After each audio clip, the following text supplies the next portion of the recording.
Now, our weekly commentary, Steel Resolve. In for Sarah Steelman, here's Bader Qarmout. Thanks, Kevin. I would like to address the most recent court ruling in New Jersey, where an activist judge has legislated from the bench gay marriage in the state. I fear that this will eventually have an impact on the church, as it already has in England, where the church is being sued to force gay couples to marry in the church.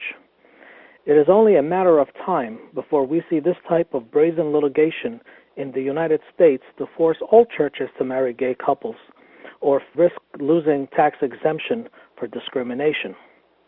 If a church, as many already do, wants to marry gay couples, I guess that's their prerogative, but we should not force other churches to do what they feel is against their faith.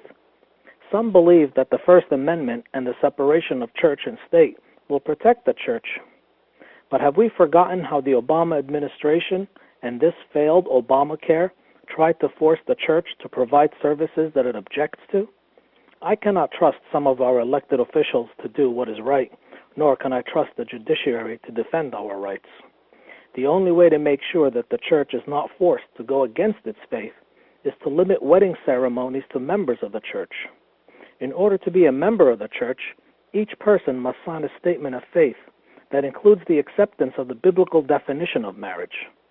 Some say that this is a solution looking for a problem, but waiting to have a problem first and change the rules later is not wise and will not legally work.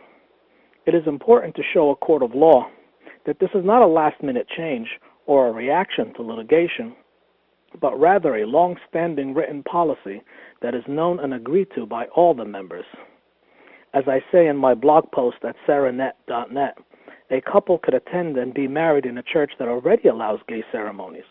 Plenty of churches already marry gay couples, but we should not force other churches to go against their faith.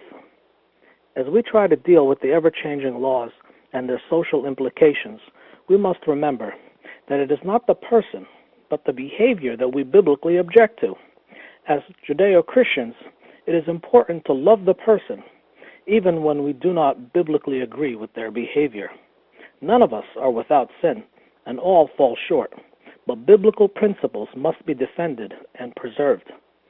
Thanks again, Kevin. This is Bader Qarmout for SaraNet Radio. Tune in again next week for another segment of Steel Resolve right here on the Palin Update.